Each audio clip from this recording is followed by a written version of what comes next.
Good day sa ating lahat, and today we will talk about leadership, empowerment, participation, and decision making. So, hoping na lahat tayo ay maayos sa ating kinalalagyan ngayon kung saan tayo nanonood. And because of limited time, kailangan natin gumawa ng mga lectures in order to cope up with our discussions, with our topics, with our uh, course outline. So this time, ang pag-usapan natin will focus on leadership, empowerment, participation, and decision making. And this subject is for the human behavior in organization and for you as public administration students. So the content of discussion will focus in these topics, and let's start with leadership. So leadership is hindi naman na bago sa inyo. So kahit nung first year kayo, second year kayo, lagi niyong pinag-uusapan ang leadership. Kasi nga nasa public administration kayo at ang leadership is common knowledge sa ating lahat, and pero for the sake of digging deeper or learning more with regards to leadership, let's talk about leadership. So when we talk about leadership, it is the process of influencing, guiding, and directing the behavior of others towards the achievement of common goals. So ang pinaka-purpose ng ano to, leadership is to guide, to influence other people. It is a process. Ibig sabihin, there is a system of leadership. Merong procedures on how to lead people, and it includes directing the behavior of others toward the achievement of common goals. And sa leadership, syempre merong leader, merong namumuno. A leader inspires people to work willingly and effectively toward organizational success. So ang trabaho ng leader is ma-inspire yung kanyang mga kasama sa trabaho o kaya kasama sa grupo or organization para magtrabaho ng hindi napipilitan at maging epektibo din sa pagkamit ng organizational success, yung goals and objectives ng organization. So, sabi ni John Maxwell, leadership daw is not about titles, it's not about positions or flow charts. Ano daw yung leadership? It is about one life influencing another. So kung meron kang nababagong tao, kaya meron kang na-influence, na-inspire na tao, you are leading them to do better like you, to become a better person like you. And sa leadership, sabi ni John Maxwell is, hindi siya title, hindi lang siya position. Siyempre, sometimes, sa leadership, hindi mawawala yung ano to, commonly, nandyan yung title and position. But it's not about the title, it's not about the position. Kahit nasa position ka, kung hindi ka naman nag-lead ng tao, you're just managing them. You're just directing them kung ano yung mga dapat nilang gawin. You're not being a leader. Kaya nga merong pinagkaiba kung ano yung leader and manager, di ba? So, ano nga bang pinagkaiba ng leadership sa management? Sa leadership, ang focus niya ay people. Ang focus niya ay yung vision, karoon ng direction, karoon ng vision. Sa management, ang focus niya ay processes and systems. Kung ano yung batas, batas. Kung ano yung sistema, sistema. Kung ano yung proseso, ganoon din. Kung ano yung policy, yun din. So, kahit makasakit ka na, kahit medyo kon nga, because you are following, you are being legalistic, then you're being in a management style. So, sa leadership, merong, ang focus niya is people. Paano ma-encourage, ma-inspire yung people. Kaya yung approach is to inspire and to motivate the people. And then, sa management naman, ang approach niya is plans. O itong mga trabaho natin, ito ang gagawin natin, ito yung job description natin. In leadership, hindi lang binibigay yung plans, hindi lang in-organize kung ano yung dapat gawin, but also, they inspire, they motivate. Oh, kailangan nating tapusin to kasi uh, uh, ano to, kailangan nating tapusin to para level up yung organization natin. Kaya minomotivate niya, o pag nagawa natin to, meron tayong incentive. Okay, pag nagawa natin to, made-develop yung skills natin, yung professional development natin. So, at kapag nagawa natin to, syempre, magiging maganda yung takbo ng operation ng organization natin. So, ganun ang pagiging leader. You inspire people. How do you inspire people? Syempre, you provide your vision, you provide a direction sa kanila, and then kung ano yung pwede nilang maging benefit sa kanila. And then, to inspire people, to motivate people is, syempre, merong initiative. Ikaw yung nangunguna, ikaw yung nandun para uh, mag-act o kaya gumawa ng paraan para ma-achieve yung mga goals and objectives ng organization. When it comes to goal, sa leadership is change and innovation. So, sa leadership, kung ano yung goal, ano pa yung pwedeng gawin, ano pa yung pwedeng ma-innovate, ano pang pwedeng i-improve para mas maging maganda or mas mapabilis yung goal na yun, ay yung achievement of goal na yun. And then yung management is about the stability and efficiency. Ibig sabihin nun is kung ano yung goal yun na yun. And kung ano yung objectives na nakalagay doon, kailangan natin sundin yun. So, para maging efficient, meron ding efficiency, meron ding effectiveness na pinag-uusapan sa management. But, ang difference nila sa leadership and management is more on innovation ang mga leaders. They transform people, they transform the processes para mas maging effective or efficient yung mga gagawin nila. Sa power source naman, saan nanggagaling yung authority nila o kaya naman yung ability to influence nila is based on trust, based on influence. Kung magaling kang magsalita, magaling mapagkakatiwalaan ka, reliable ka, kung ikaw ay friendly, kung ikaw ay you can be a leader. So yung influence mo na yon does not require position, formal position. It does not require any designations. Pag meron kang ability to lead, you can lead people. Kahit nga sa isang grupo, kung meron kang mga kaibigan, hindi mo kailangan, oh, ikaw na ang leader namin. Hindi. Once na merong tumayo, nag-initiate, then you can consider it as a leader. Kasi nga, because of his or her influence and because of the trust of people to that person, nakakapag-build ka ng influence o kaya naman na-inspire mo sila, na motivate mo sila to act, to work, to become more performing. And sa management, syempre based on authority, based on formal authority, based on position dahil nga ikaw ang head, you have the authority, you have the ability to direct, ability to influence based on your authority. So pwede kang mag-utos, pwede kang gawin mo isang bagay, 'di ba? And to summarize it, ang pagiging leader, they influence people. Ang pagiging manager, they direct people. Sa leadership, they inspire people. Sa management, they command people.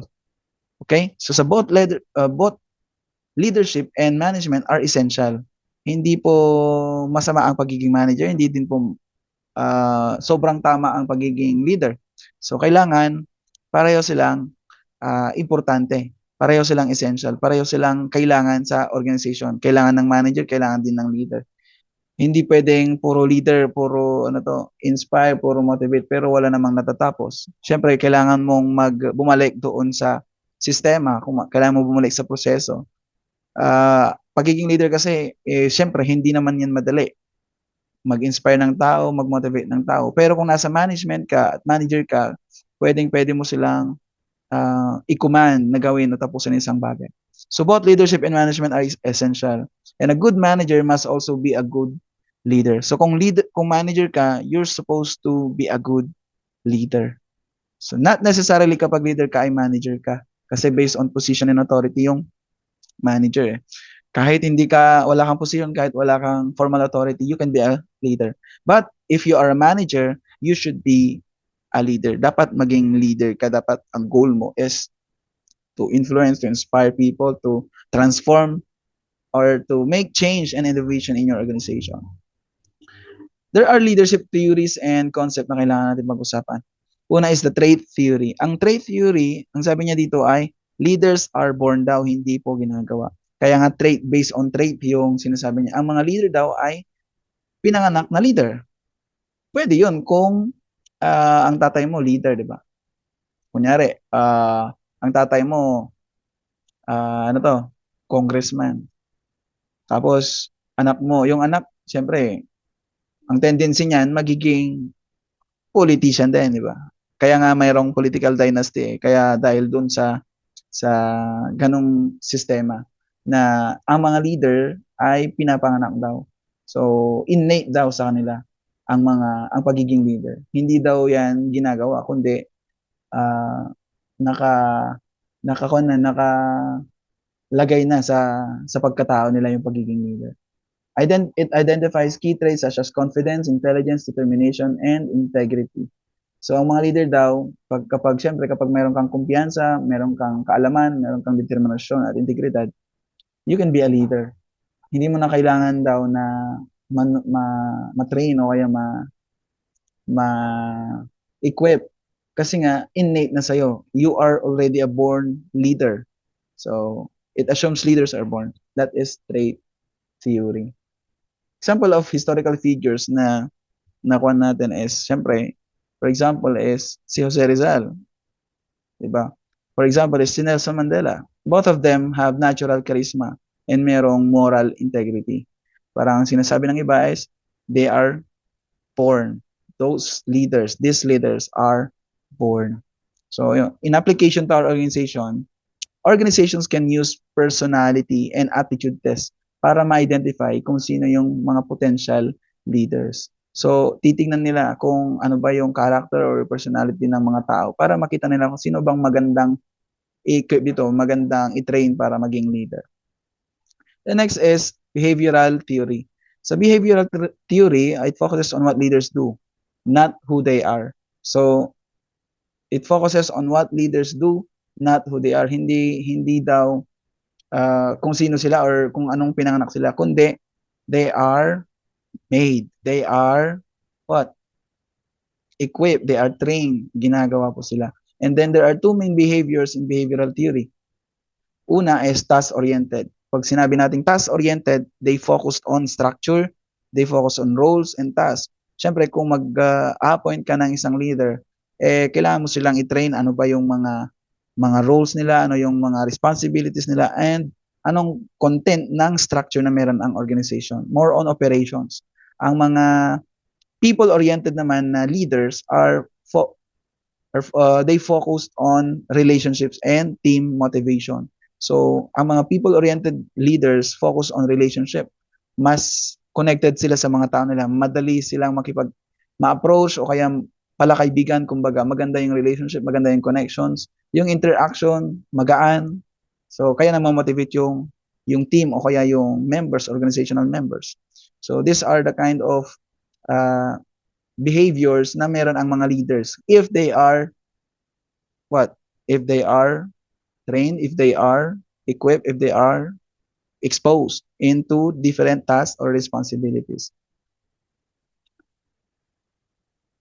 Next is contingency or situational theory. Ito naman contingency or situational theory states that there is no one best style of leadership. It depends on the situation. Di ba napakadaming leadership style? Merong autocratic, democratic, transformational, laissez-faire, participative, etc. So, sabi ng contingency or situational theory, ang mga leaders daw ay nakadepende, yung success ng organization nakadepende sa situation, hindi sa leadership style ng mga leaders. Nakadepende sa sitwasyon, case-to-case basis, kumbaga. Leaders must adapt their style to the maturity or readiness of the followers. Kung ang mga followers mo ay tamad, o mga members mo ay tamad, syempre i-apply mo yung autocratic. Kasi nga, more on power, more on position, o kaya more on authority yung ginagamit mo para doon makontrol mo yung katamaran nila. Pero kung masisipag naman sila, hindi alam na i-apply mo yung autocratic, hindi naman kailangan. So you will apply democratic leadership style. So ang sinasabi ng contingency or situational theory, nakadepende yan sa sitwasyon ng organization. Kung maganda ba or maayos yung sistema within the organization. Next is transformational leadership. Ang transformational leadership is about leaders who inspire followers with a vision and foster commitment and creativity. Ang mga transformational leaders, they focus on change. They focus on innovation. Ano kayang magandang pagbabago? Ano kayang magandang innovation na pwede kong gawin para ma-motivate yung mga tao, mga nasasakupan ko, kumbaga. And then, transformational, ang goal mo dito is to empower your people, to develop, to train them, to transform them into a more productive, self-reliant citizen and responsible leaders. Kaya nilang maging independent, kumbaga. So, ganun ang application ng transformational leadership. We have also transactional leadership. Ang transactional leadership naman is based on rewards and punishment. It is based on punishment to motivate performance. Transactional is, syempre, uh, operational, yung tipong they focus on supervision, they focus on rules, they focus on results para lang ma-motivate o kaya naman para mag-move o kaya naman para ma-influence yung kanilang mga members. We have also servant leadership. Ang servant leadership focused on serving others first before leading. So unahin muna nila yung pagsisilbi, kaya nga servant eh. Focus on serving others first before leading. They value empathy, humility, and community building. Ano yung empathy? It's putting oneself to the situation of others. So putting your shoes on the shoes of others, putting yourself on the shoes of others, parang ganun. So, for example, a barangay captain who prioritize people's welfare over personal gain. So, yung mga kapitan natin, yun ba yung ginagawa nila? Servant leadership ba? Yung ini-implement nila? Yung tipong mas unahin nila yung kapakanan mo, kapakanan ng community, kaysa yung sarili lang kapakanan? O baka naman mas inuuna nila yung sarili nila, mas inuuna nila yung ayuda, o instead of yung pag-implement ng kanilang mga proyekto or programs sa community. So, depends on the community na meron kayo. So, ang tanong doon is, ganun ba? Servant leaders ba ang mga barangay captains ninyo or mga barangay officials ninyo? Are they transactional leaders na nakafocus sa reward? O kapag tutulungan nyo kaming maglinis ng barangay, eh meron kayong ayuda, meron kayong merienda, ganun ba? O kaya naman, yung kanina, transformational ba sila? They empower you? Do they empower you? Nagkakandak ba sila ng training para ma-equip ka, mga livelihood training, parang ganun. Meron ba silang mga ginagawang ganitong mga initiatives? So, ask yourself. There are different kind of leadership style. We have here yung tatlong pinaka-common na leadership style. Ngayon, ang ini-implement kasi is yung transformational leadership style. Pero dito, sa mga organizations, we have here autocratic leadership style. Sa autocratic leadership style, siyempre, gaya ng sinabi ko kanina, more on power, more on quick decisions, more on ang nagdidesisyon yung leader mismo, yung head ng organization. So, ang strength niya is mabilis ang desisyon. Siyempre, hindi mo kailangang mag-antay ng napakadaming oras para malaman kung anong desisyon ng body. Kasi ang boss mismo is nagdedesisyon na. Ang weakness naman niya, syempre, dahil decision siya ng desisyon, hindi na nagko-consult, low moral yung mga empleyado. Bakit? Because, syempre, hindi na sila nagiging part ng organization pag ganun. Parang nawawalan sila ng sense of purpose doon sa organization. Democratic naman is participative to. Lahat ng members are involved in decision making. Ang strength niya is mas motivated ang mga tao, mas magpa-participate sila because every single person ay involved doon sa decision making, doon sa policy making, or any activities doon sa organization. Ang weakness naman niya, mabagal. Mabagal ang decision making. Siyempre, sa dami ninyo, sa dami ng opinion na pwedeng sabihin ng kasama ninyo or iba't ibang tao, kailangan nyo pang mag-votation, kailangan nyo pang mag-consult ng napakadaming tao. That's the weaknesses of democratic leadership style. Ang laissez-faire naman, these leaders give full freedom to team. Parang hahayaan mo sila para magtrabaho. Hindi mo na sila i-monitor, hindi mo sila i-supervise. Because you trust them. Because you're giving them freedom to choose and to act for the benefit of the organization. Ang strength niya is it encourage innovation. Kasi kung pababayaan mo sila, bibigyan mo silang task and then you will no longer evaluate them or you will no longer monitor them, gagawa sila ng paraan para mapabilis yung trabaho nila. So, encourage innovation, gagawa sila ng magiging efficient sila. Kasi nga, ang goal nila is tapusin yung trabaho. And then, ang weakness naman niya is lack of direction. Siyempre, walang nagmo-monitor, walang nagsusupervise. Minsan, kung ano-ano ang ginagawa nila. So, lack of direction, walang purpose, kumbaga. Ang purpose lang nila is tapusin yung trabaho, pero walang any interactions. Kasi nga, laissez-faire, masyadong maluwag, kumbaga. Okay. Sa tingin niyo, ano ba dito, idagdag ko lang, transformational leadership style. Yung transformational leadership style, mayroon din tayong servant leadership style. Ito yung sinasabi natin. Transactional leadership style. Styles din to. Pero meron din siyang, kasama din siya sa mga leadership theories. So, transformational, transactional, and servant leadership style. So, yung transformational, more on innovation siya, more on empowering people, more on changing people to become the best version of themselves. And then sa transactional, more on policies, more on rewards, more on punishment ang ginagawa nila. Servant leadership, yung laging inuuna ang iba. Empathy, humility, and community building ang focus niya. So, sabi ni John Maxwell, a leader is one who knows the way, goes the way, and shows the way. Ang isang leader daw, siya yung nakakalam kung ano yung daan. Siya yung pumupunta doon sa daan. Nag-initiate, tayo na. And siya na din yung nagsasabi kung nasaan ang daan. They shows the way. Kumbaga, kung sa barangay level, ang leader na kapitan, alam niya kung ano yung mga programang makakatulong sa barangay, mga proyekto makakatulong sa barangay.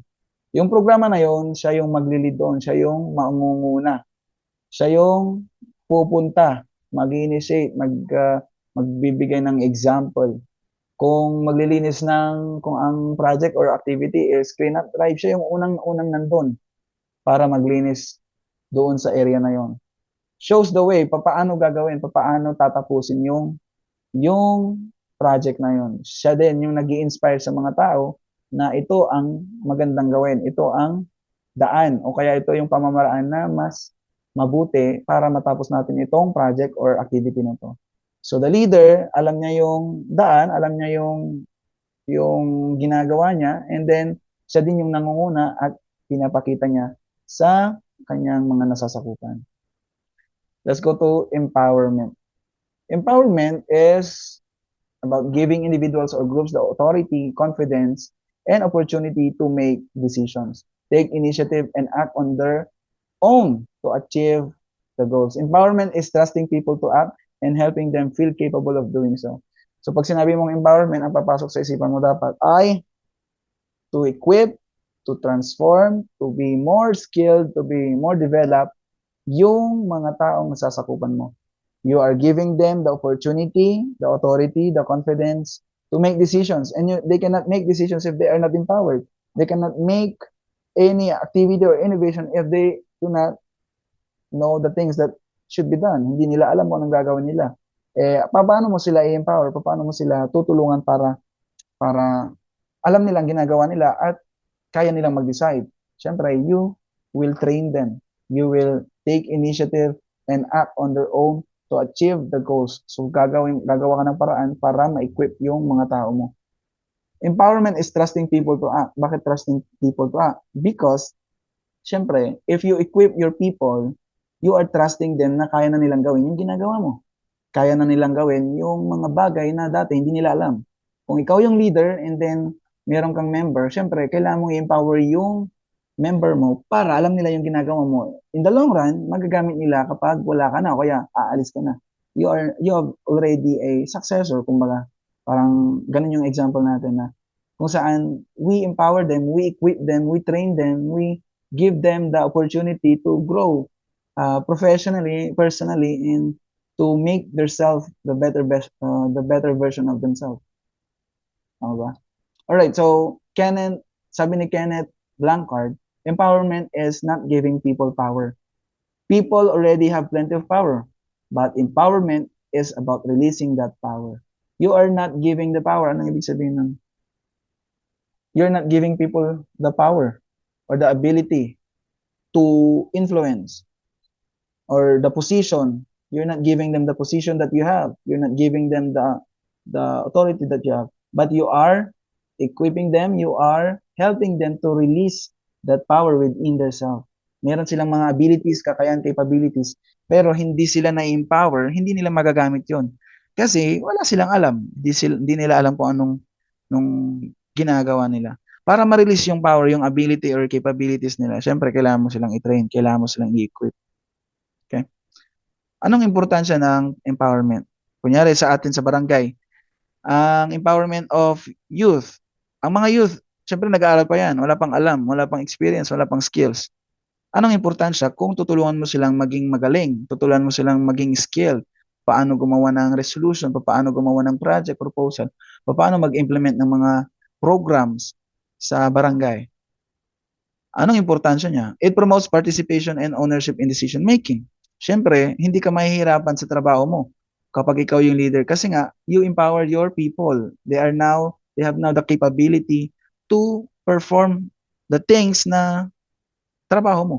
So parang kaya na nilang gawin yung mga ginagawa mo. It promotes participation. Instead na ikaw lang gumagawa, meron ka ng kasama. It boosts motivation, productivity, and innovation. Siyempre, sa dami ng pwedeng gumawa, kapag na-empower sila, mas tumataas yung rate na mas madami ang mag-innovate, mag-produce, magiging creative, magiging productive sa trabaho. Mas marami yung result, kumbaga. Mas na-motivate sila kasi mas tumataas yung development or yung growth, personal growth nila. 3, it builds trust between leaders and followers. Siyempre, kung hindi mo in-empower yung mga kasama mo, ikaw lang ang magaling, ikaw lang ang matalino, ikaw lang ang may alam ng mga ginagawa mo. Siyempre, uh, yung connection, yung relationship, merong gap. Pero kung tutulungan mo sila na maging katulad mo, tutulungan mo sila na maging magaling katulad mo, abay, syempre, it will build trust. Buti pa tong leader na to, buti pa tong na to, tinuturuan niya kung paano gumawa ng mga bagay-bagay. Number 4, it enhances organizational performance and community development. Siyempre, the more people working for the organization, the more it become efficient, the more it become effective, mas tumataas yung performance. Eh kung ikaw lang ang may alam, ikaw lang yung nagtatrabaho, ikaw lang yung gumagawa ng lahat, eh mabu-burn out ka. Kaya kailangan mo mag-empower ng tao para yung performance ng organization ay tumaas. Mas mabilis, mas epektibo yung pamamaraan, yung pag-implementa ng mga programa o kaya polisiya sa ating local level. There are concepts and dimensions of empowerment. Una is we have individual empowerment, organizational empowerment, and etc. Unahin natin yung individual empowerment. Ang individual empowerment is more on personal growth kasi nga individual. Self-esteem, confidence, and skill building. So, isa-isa, tutulungan mo silang magkaroon ng confidence, mabuild yung skills nila, mabuild yung self-esteem nila. So, organizational empowerment naman, tumutukoy naman ito sa pag-formulate ng mga systems that allows employees to make decisions, suggest improvements, and take initiative. So within your organization, syempre, tutulungan mo yung mga employees to make decision, to have that confidence na mag-decide, and then to suggest improvements, to become more innovative as a group, di ba? As an organization. Kanina, individual, personal confidence, personal growth, personal uh, development. Ito, organizational development. As a group, you're working as a group. You're working as a system. You're providing improvements. You're taking the initiative. All of you sa organization. Community empowerment aims to increase participation. Dito naman sa mga local level, outside organization. So it's a collective action and voice of people in local governance and or development. So ang purpose daw niya is to increase participation. Siyempre, kung gobyerno lang ang gumagawa nung mga proyekto, for example, ecological protection, environmental protection, I should say. Environmental protection, kung gobyerno lang ang nangangalaga sa kalikasan, sa environment natin, ba'y mahirapan silang ma-achieve yung goal nila. Bakit? Kung ang mga community naman pasaway, wala din. Kaya ang gagawin ng gobyerno is to empower the community. Paano gagawin? Mag-segregate ng basura. Paano sila tutulungan? Tulungan silang magdisiplina, maging disiplinado sa kanilang mga basura. So, ganun. So, you empower the community para matulungan ang gobyerno, mga local officials natin to achieve a more impactful policies, more impactful programs. There are approaches and strategies to empowerment. Una is delegation of authority. Sa empowerment, you are delegating people. You are delegating responsibilities and authorities. Yung authority na dinedelegate natin ay hindi natin magagawa yun kung hindi sila equipped. Paano ko magde-delegate ng tao kung hindi naman, wala naman siyang alam o kaya wala naman siyang kakayahan? So sa empowerment is kapag na-empower na yung tao, yung mga empleyado, you delegate the task, you delegate the authority, o ikaw na muna ang mag-OIC ngayon. Ikaw na muna ang pumirma, i-form mo na lang. O ikaw muna ang mag-monitor. Kasi nga, kaya na niya. Na-empower mo na siya. Capacity building. So sa capacity building, ito na yung ginagawa natin sa empowerment. How do we empower people? We conduct trainings, we conduct workshop, we conduct mentorship, we conduct capacity building programs, we conduct competency development programs. Information sharing, IEC. So, information education communication. Di ba? So, kailangan marunong tayong mag-disseminate ng mga information. Sa empowerment, siyempre kailangan may kakayahan tayong i-increase yung awareness ng ating communities. Para ano? Para maging aware sila, maging informed sila, ma-empower sila. Kasi kapag hindi nila alam, wala silang kalam-alam sa batas, o kaya naman ordinansa, o kaya naman programa, meron palang ayudang matatanggap, hindi nila alam. Meron palang activity para sa mga buntis, o kaya para sa mga elders, para sa mga buntis talaga. Para sa mga kabataan, hindi nila alam. So information sharing is part of empowerment. When you conduct IEC campaigns, mga information, education, and communication campaigns, you are now doing empowerment. Kaya nga, madaming mga seminars, trainings, ganyan ang nangyayari. It's part of information sharing. Encouraging participation. So empowerment encourage participation. It involving people in decision-making processes. So sa empowerment, we encourage people to participate, to be involved in decision-making processes. Kaya nga may mga, sa lahat ng munisipyo natin, o kaya sa barangay level, tinatawag tayo pag may barangay assembly, di ba? Part of empowerment in the local level is to conduct what? Barangay assemblies. To inform them anong nangyayari sa barangay. To inform them anong nangyayari sa munisipyo. Yun. Alright? So, 5 is recognition and reward. Part of empowerment, strategy of empowerment is to provide recognition sa may mga contributions. So you recognize the contribution ng mga organizations or individuals dun sa achievement ng goal ng isang organization. For instance, sa barangay, nakita mo si tanod o kaya, nakahuli ng magnanakaw, you recognize them. So, para ma-build yung self-worth nila, ma-motivate sila to perform, you are now already empowering them. Alright?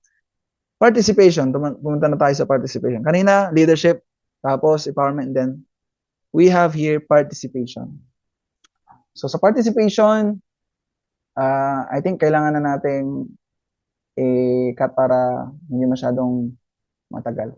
Hindi, tapusin na natin pala. Kahit mag 1 hour na to. Okay, participation. Tuloy tayo. Participation refers to the involvement of individuals or groups in decision-making, planning, implementation, and evaluation of programs or activities that affect their lives or organization. So pag narinig mo ang participation, tumutok yan sa involvement ng mga individual or grupo sa decision-making process, sa planning, sa implementation, and evaluation of programs. So kung umattend ka ng mga assemblies, kung umattend ka ng mga consultations, public forum, that's part of your involvement or participation in decision making and planning. Participation means giving people a voice, a choice, and a role in shaping outcomes. So ang participation po is a core concept in public administration. Kasi sa public administration, kailangan mong enhance yung participation ng lahat ng stakeholders. Kung walang participation, how will you manage the resources of the government, the resources of the people? Participation involves the different individuals or groups. Siyempre, paano mo i-implement ang isang policy o isang program kung walang coordination or walang cooperation ng mga nasa community? Like for example, yung RA 9344. the Juvenile Justice Welfare Act, na sinasabi na dapat protektahan natin ang mga CICL, Children in Conflict with the Law. Kung maganda ang batas, pero kung ang mga parents mismo hindi nagpa-participate, hindi nagko-collaborate, hindi nagko-cooperate, na dapat kapag may nagawang kasalanan ng anak, gagawa sila ng intervention. Kung 15 years old ka and below, at nakagawa ka ng kasalanan, mga minor violations, you will undergo into an intervention. Gagawa sila po. For example, mga community service, curfew, etc. So you will undergo with the ganong mga klaseng program.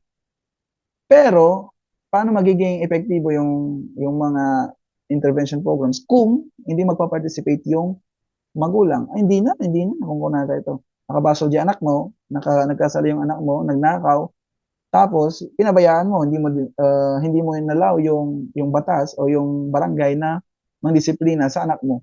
Kasi nga kinukonsente mo, wala na.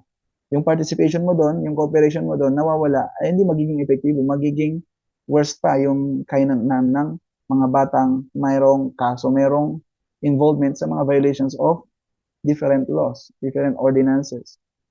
Okay? So, ganun yun sa RA 9344. There are different importance of participation. The different the relevance of participation. Una is promotes ownership, commitment. What else? Commitment to the goals. Also, it enhances transparency and accountability. It builds trust between leaders and members or between governments and citizens. What else? It leads to better decisions as more perspectives are considered. It strengthens community spirit and cooperation. So, ang participation, napaka-importante sa public administration, ganun din sa policy implementation, and administration of local communities. So, kung ikaw mismo hindi nagpa-participate, hindi nagko-cooperate sa gobyerno, abay, baka isa ka sa mga pasaway, sa mga mahirap disiplinahin. Concepts and dimensions of participation. Una is informative participation. Ano naman tong informative participation? People are only informed about decisions already made. Yung informative participation, for example, announcing a new policy to employees without prior consultation. So, paano naging participation yun? Meron ng batas, hindi ka naman kinonsult. It becomes participation kapag tapos na yung batas, kapag meron ng decision. You will now participate on evaluation of that policy, di ba? Meron ka nang ginawang, parang nangyayari to sa mga private companies, nag-impose sila ng batas and then nag-impose sila ng policy, tapos i-announce na lang sa meeting o kaya i-announce na lang sa flag ceremony o kaya naman sa orientation kung ano yung batas na yun. And then they will just allow participation kung anong mga comments or nila or complaints sila o kaya naman suggestions. Diba? Baliktad. Hindi ganun sa gobyerno. Ang policy making natin is from bottom up. Sa private companies, siyempre boss ka, pwede kang gumawa ng sarili mong batas. Pwede kang gumawa ng iba't ibang policy of lahat ng late, lahat ng hindi naka-uniform, 50 pesos. Pwede yun. Diba? Pwede mong mag-impose ng penalty. Inform mo na lang sila. Tapos mapaparticipate na lang sila. Okay po. That's informative participation. Consultative participation, kabaliktaran naman ito. So, people ask for their opinions, but final decisions remain with the leaders. So, ang consultative participation is, for example, a city government conducting surveys before building a public park. So, nagko-consult muna sila. Kunyari dito sa syudad, I'm not sure kung nag-consult sila sa mga barangay. For sure, nag-consult naman sila. Dati kasi merong issue, di ba, na gumawa ng, yung sa may town, anong nangyari sa town natin? Bale, yung fountain, yung renovation ng plaza. Nagkakaso yung mayor dati kasi sabi ng mga barangay captains, meron silang pinirmahan na walang consultation nangyari, basta na lang in-implement yung project. Pero nanalo naman si mayor nung na-dismiss naman yung kaso niya. Merong nang pirma yung mga yan, merong nang representative na pumirma dyan sa project na yan, tapos sasabihin niya walang consultation. O, di ba? Di talo sila. So, ganun ang consultative participation. Dapat you ask, you consult, you seek information, you seek advice from the people, from the community. Sa organization naman, sa trabaho, kailangan, pag leader ka, kailangan mong tanungin muna yung mga opinions nila before you make a final decision. Dito naman, sometimes may nangyayari talaga na yung final decisions pa rin goes with the leaders. Magko-consult ka, siyempre, pero yung decision pa rin manggagaling sa'yo. Meron kasing consultation na true votation. Consultation, anong gagawin natin? You vote, yes or no. Pero ang consultation na isa pang aspeto is magko-consult ka sa isang kung ano to, anong magandang gawin. Merong option 1 to 3. Tapos nagsuggest si yung mga tao, option 1, yung iba option 2. Ang gusto mo option 3, ikaw pa rin masusunod. Nag-consult ka nga pero ikaw pa rin nasunod, 'di ba? Common 'yan, parang sa pamilya. Kunyari magtatanong ka sa nanay mo, "Nay, maganda kaya to, maganda kaya to? Maganda ba itong isusuot ko?" Sabi ng nanay mo, "Oo, pero hindi mo naman sinuot." 'Di ba? So parang ganoon. What else? We have also decision-making participation. People are actively involved in formulating and deciding on action. So they are actively involved. Anong ibig sabihin? Anong example nito? Kapag ang mga tao laging nag-a-attend ng mga assemblies, kunyari nag-a-attend ng mga consultations, nag-a-attend ng mga public forums, yung decision-making nanggagaling sa kanila. So the barangay council, for example, involve the residents in local development planning. So local development planning is siyempre kung anong mga projects, anong mga programs and activities na gagawin sa barangay. Ang gagawin ng barangay council is tatawagin lahat ng household, tatawagin lahat ng constituents to plan for the improvement of the barangay. O, kailangan ng drainage dito. O, kailangan ng street light dito. O, kailangan ng tulay dito. Kailangan ng CCTV dito kasi maraming krimen. So, yung decision making nagagaling sa mga tao. They are involved actively. The next is implementation participation. Yung participation naman ng mga tao dito is more on execution of projects. So kung meron ng project, tumutulong sila mag-execute, for example, coastal cleanup ng mga barangay. Meron tayong coastal cleanup dito sa barangay. So nagtawag siya ng mga volunteers. So yung mga volunteers, they are the participants. They are the active participants na involved in those activities during implementation of a project or activity. Evaluation participation, dito maganda to kasi evaluation participation, tumutukoy ito sa mga organizations na nagiging involved sa pagkandak ng audits o kaya naman pagkandak ng observation sa mga, for example, sa flood control projects. Diba? Kahit mga tao nagiging involved sa evaluation. Oh, itong project ninyo dito na kalsada, lubak-lubak naman yung ginawa ninyo, o naman substandard. So, yung evaluation natin, nagiging participant tayo in a way na we are now assessing those projects na nangyayari na in-implement ng ating gobyerno. Sa organizational context, kailan nagkakaroon ng evaluation participation? For example, sa amin, sa academe, meron kaming peer evaluation. Meron din kaming supervisor's evaluation. So, lahat ng peers namin magpa-participate para evaluate kami. Evaluate yung performance namin. So, that's part of evaluation participation. Ibang daming dimensions. Let's go now to theories of participation. So, theories of participation, meron tayong, una is yung hagdan ni Einstein. Sabi ni Einstein is merong ladder of citizen participation. Nagsisimula daw sa manipulation, papunta sa citizen control. Let's start with manipulation. So sabi ng theory na ito, the ladder of citizen participation, ang participation daw nagsisimula sa manipulation. People are used as tokens to legitimize decision. Ano ibig sabihin nun? People are used as tokens. Ang tokens or ang sistema dito ay yung tokenism na tinatawag natin. Take note, tokenism. Kasama siya sa manipulation. People are used as tokens. Ibig sabihin nun ay, for example, ano bang example nun?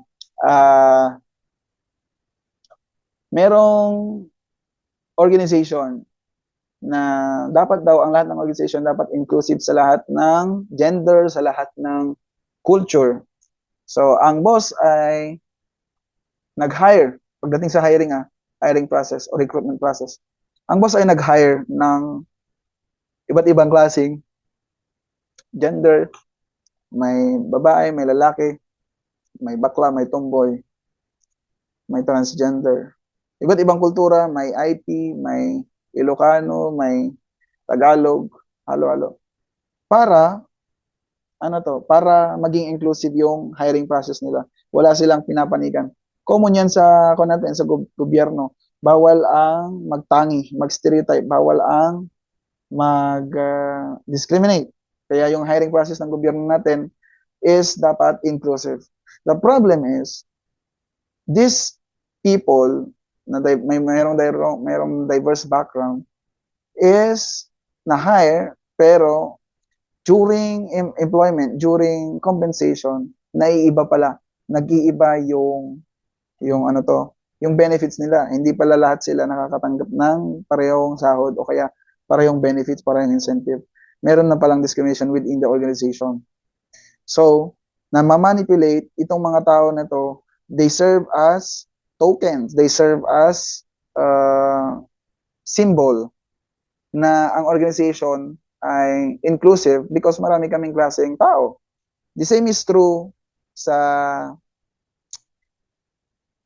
sa pagbibigay ng mga ayuda o kaya sa sa pagbibigay ng ayuda para masabing maraming ayuda, maraming nabigyan ng beneficiaries, pare-parehong tao yung binibigyan. Tapos magpi-picture. Para lang may pakita na nagbigay kami ng ganito. Yun pala, iilan lang yung nabigyan. Iilan lang yung natulungan. Kaya nga merong mga ghost beneficiaries Kasi namamanipulate yung batas, namamanipulate yung participation ng iba't ibang beneficiaries. They serve as a tokens lang. Pero the truth is, wala naman silang participation. For example, pupunta ka sa consultation. Another example, pag attend ka ng public consultation, tinawag mo yung mga barangay captain, ang mga barangay officials. Tapos nagtawag ka din ng mga elders, mga seniors. Tinawag mo yung mga elders, pero nung dumating sila sa consultation, wala naman silang naiambag. Wala naman silang participation sa decision making. Hindi mo naman sila tinanong. Hindi mo naman sila, pinagsalita. Tapos, nung tapos na yung consultation, nagpicture-picture pa kayo.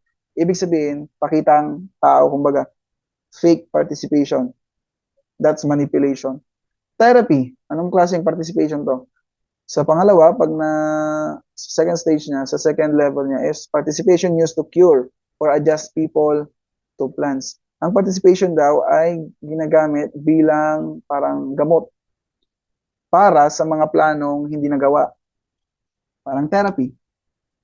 Gagawin mo ang isang bagay para masolusyonan ang isang problema. Kunyari, kulang sa participation ng mga youth. Tapos, ang gagawin natin is para siyang connected siya sa manipulation. Non-participation kasi itong dalawa. Gagawin mo silang panlabas. Gagawin mo silang parang isang banner sa isang proyekto na ito, maganda tong proyekto namin, maganda itong plano namin, maganda itong mga ginagawa namin. And people are used as a cure to the plans na ginagawa natin. The next thing is informing. Informing is about citizens are told about decisions. So information dissemination. Papasok na dyan yung pangatlong level ng participation na sinasabi ni Arnstein, ladder of participation. We have also consultation. So kung sa una, wala pa munang masyadong consultation, wala pa munang masyadong participation, dito sa pangatlo, pang-apat, meron na rin, pero meron pa rin tokenism na tinatawag. Yung parang sa una. Nagulan ba kayo? Medyo madetalyado kasi itong ladder of participation na theory na to. But don't be don't be confused kasi halos connected pa rin yung bawat isa sa kanila. So from manipulation to therapy to informing. So dati nagiging token lang ang mga tao, ang mga para ma-legitimize yung decisions, parang representation lang, representative lang, ganyan. Pero wala naman talagang participation. Therapy, kasi nagiging parang sagot lang sila, o merong problema sa ganito, tanungin natin, kunyari tatanungin, pero hindi pala. They will just become part of the plan na itong gagawin natin, pero hindi naman nangyayari. Pangatlo is yung informing, is information dissemination. Yung participation is dahil sa information dissemination na nangyari, kaya ang mga tao ay nagpa-participate sa decisions within the local level. Kahit sa organizations, when you provide an information, syempre, papasok dyan yung participation. Oh, mayroong memorandum, itong gagawin natin. Consultation, citizens are asked for input. The fifth stage is plication, I should say. Okay, plication is limited involvement but power remains with authority. Parang baliktad tong tokenism. Anyway, plication is about limited involvement but power remains with authorities. So, tokenism pa rin siya. Kasi nga, limited involvement. Pupunta ka lang doon kasi wala kang choice.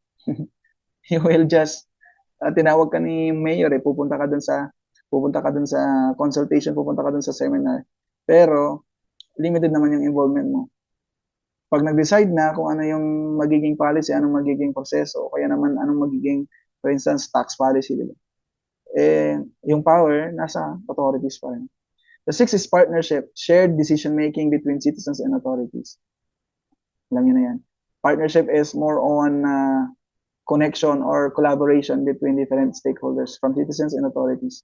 Delegated power is about citizens have decision-making authority in certain area. So, kunyari, pang senior, pang youth. So, meron silang kakayahan to participate in decision-making because they are involved in that particular area.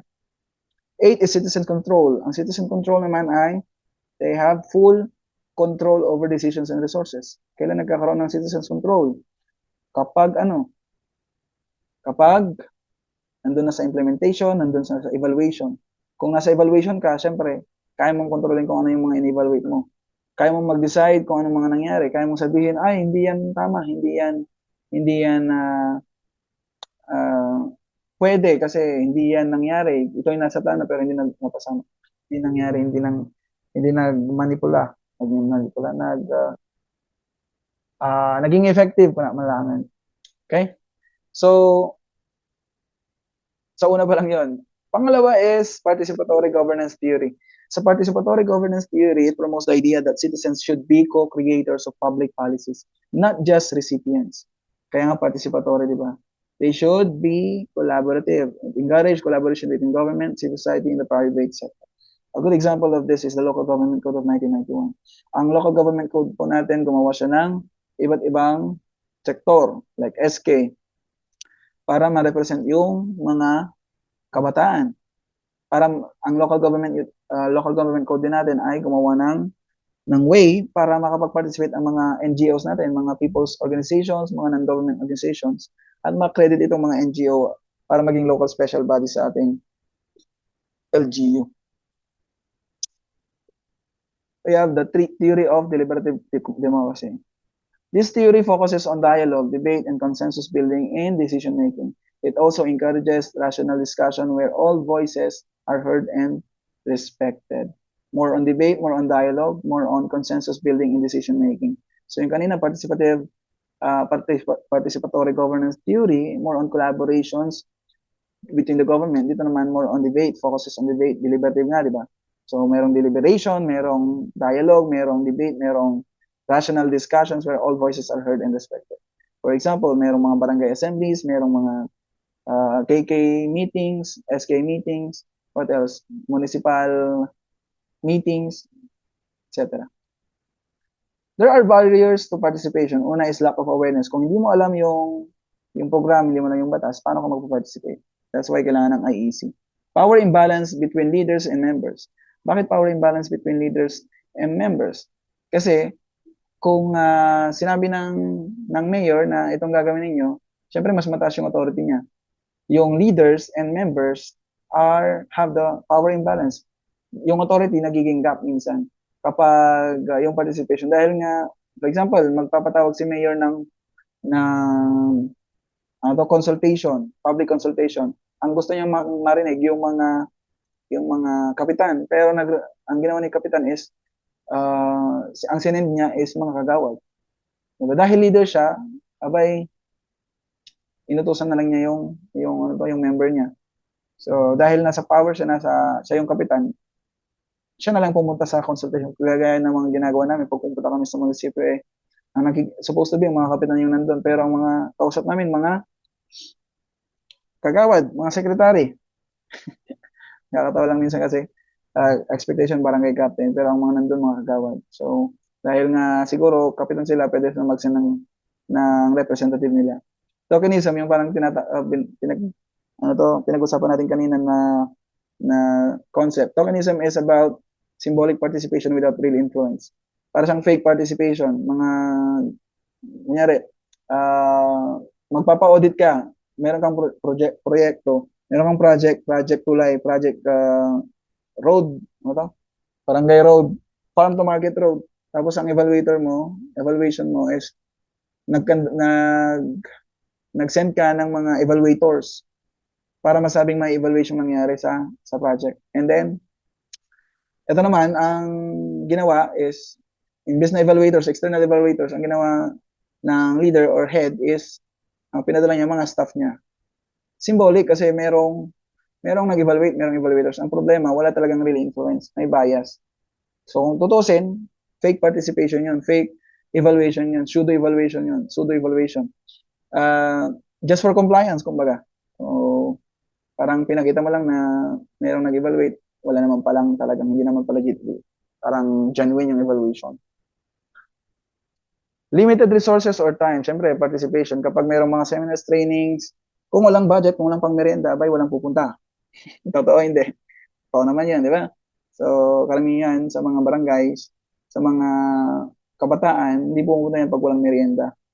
Cultural or gender biases that exclude certain groups. So, there are diversity, diverse cultures, diverse genders na nagiging reason kung bakit hindi sila nakapag-participate. Sometimes may yung participation ay naitaon sa Sunday, religious diversity. Sunday is a worship day. Ayaw nilang pumunta kasi nga worship day yon. Mas priority ko ang church, kumbaga. Meron din mga indigenous peoples na ang naitaon sa ganitong araw, kung nila yon, activity nila yon sa tribe nila, kumbaga. Hindi nagiging hindrance yun sa participation. Gender, kung kung pang-miss gay yung pinag-uusapan, tapos tatawagin mo lahat ng mga lalaki, syempre, excluded yung mga lalaki kasi pang-miss gay yung pinag-uusapan ninyo, kumbaga. Example lang naman yun. Paano sila makaka-relate? Kumbaga. Alright? Strategies to promote participation. Una is information dissemination. Pangalawa is capacity building. Mag-information dissemination campaigns kayo. You ensure that people are informed and educated. Capacity building, you train them. Inclusivity and equity, you involve everyone. Youth, women, elderly. Partnership, you collaborate, you coordinate with your LGUs, with agencies, with NGOs and private sectors. Huwag kang gagawa ng mga activities nang walang collaboration with them. So may hirapan ka. Feedback mechanisms. Siyempre, after any project or program na in-implement, kailangan mo ng evaluation. You create a feedback forms. You establish an open channels for suggestions and evaluation. Last one, decision making. So decision making is a process of selecting the best course of action among several alternatives to achieve a desired result. Decision making means choosing wisely after thinking carefully. So mag-isip ka muna. You choose wisely after thinking carefully. Sabi nga ni Peter Drucker, Sabi ni Peter Drucker, the essence of management is decision making. Kung walang decision maker, bakit pa mayroong management? The process of decision making, una, bago ka mag-decide kung tama ba or ito yung gagawin ninyo, syempre you identify the problem. You identify the situation, parang sa policy analysis. you structure the problem. Tingnan mo kung ano yung totoong problema. Marami kasing problema, pero hindi naman pala yung problema. Kaya ang gagawin mo is to restructure them. You identify the problem sa organization mo. Kung nasa gobyerno ka, you identify the problem within or outside your organization. And then you gather relevant information. Mag-research ka muna, o kaya naman, anong magandang solusyon dito, anong mga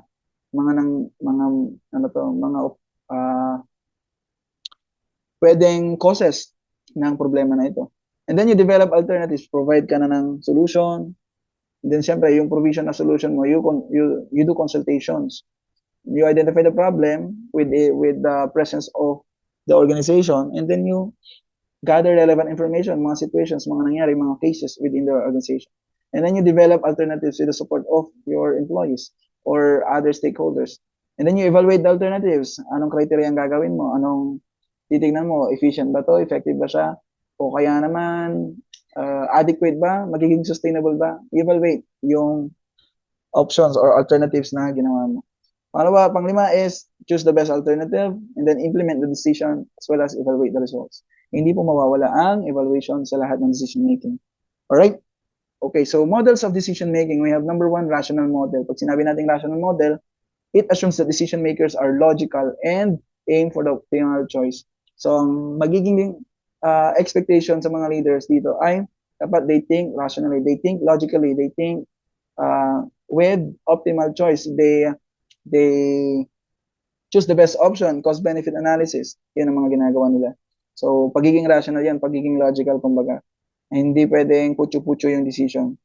So, itong rational model is best for complex decisions requiring evidence-based solutions. Steps follows a systematic process of analysis and comparison. So, merong sistema, merong proseso kung paano mag-decide.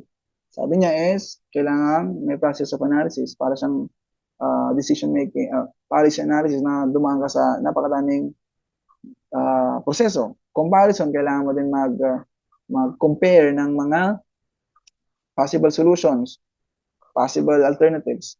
The second one is bounded rationality model. Pag sinabi natin bounded rationality model, it recognizes that humans have limited information, time, and cognitive capacity.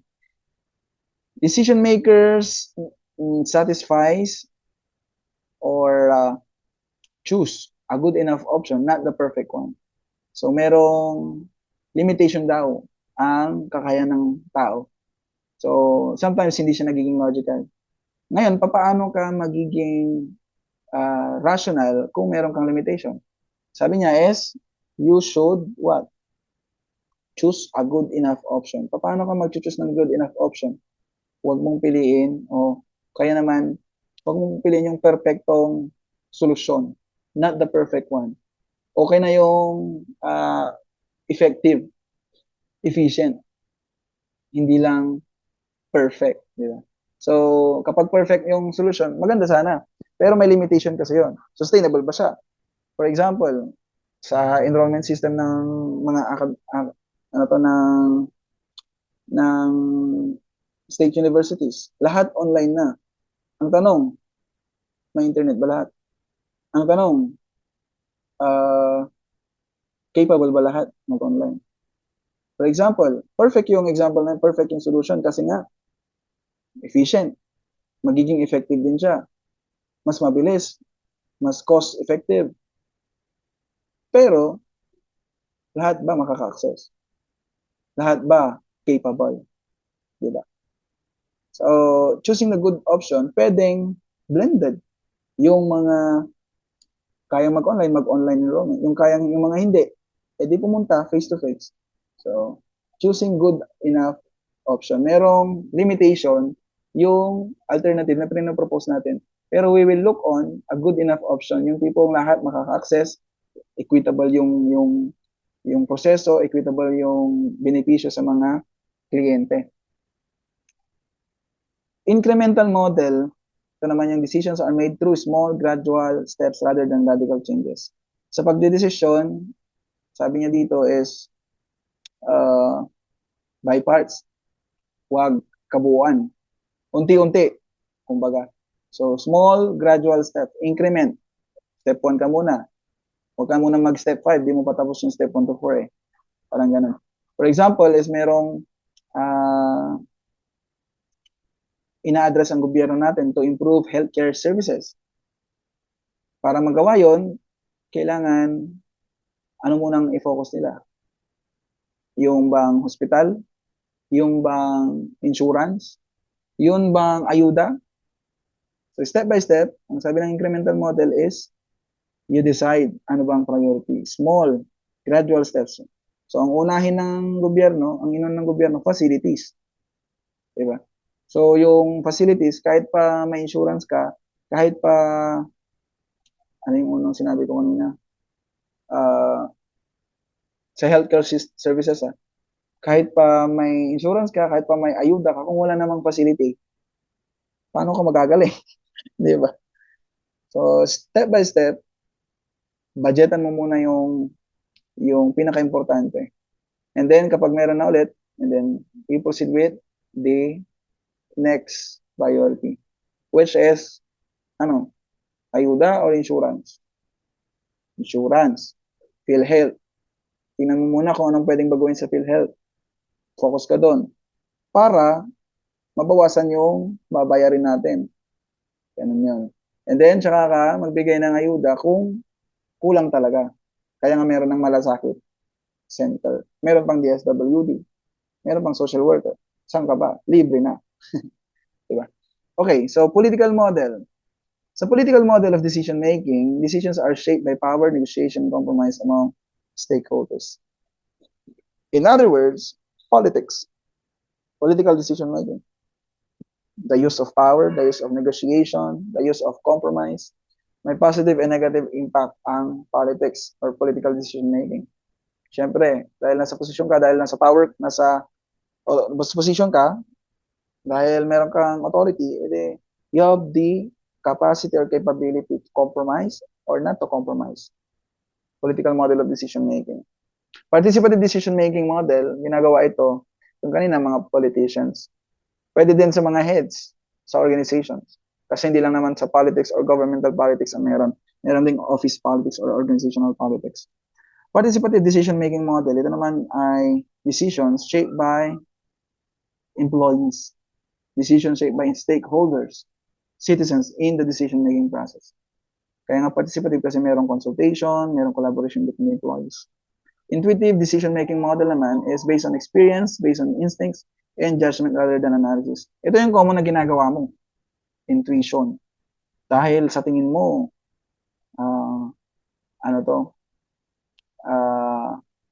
dahil, example lang dahil nararamdaman mong mahal mo siya kahit manginom, kahit sugarol, kahit naninigarilyo, dahil sa tingin mo, siya na. Kasi attracted ka, o kaya naman, mahal mo talaga siya. Kahit may mga red flags, go pa rin. You decide pa rin. Pumunta ka pa rin. Hindi ka nakinig. Wala na. Diba?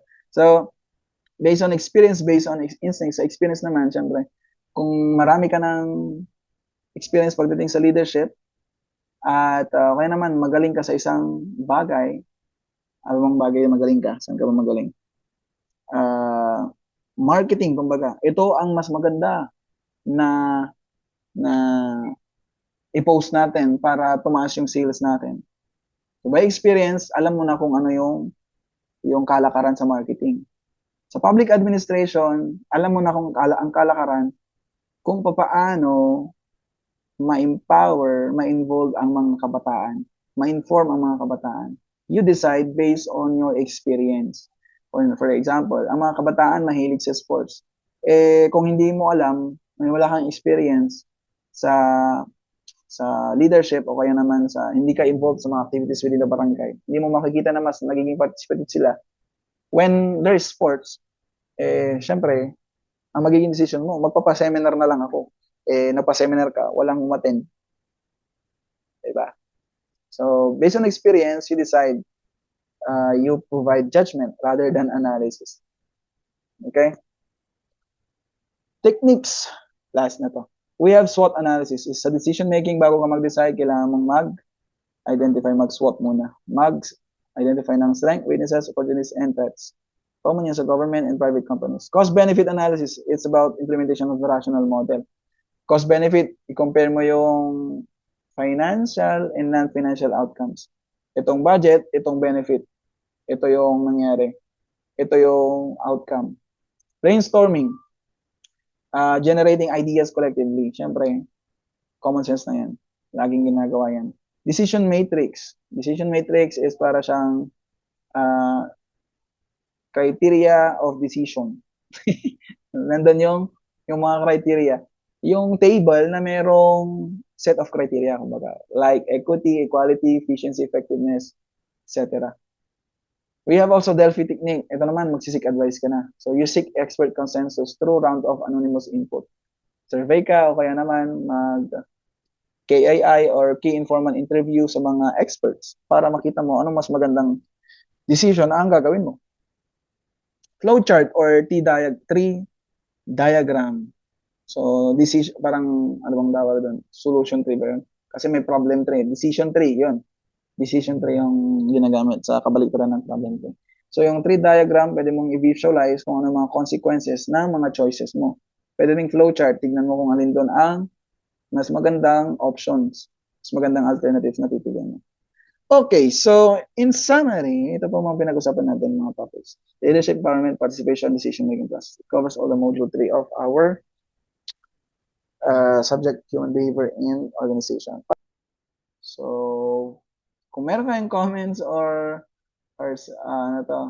reflections, just put it in the comment section, okay? So, see you in exam.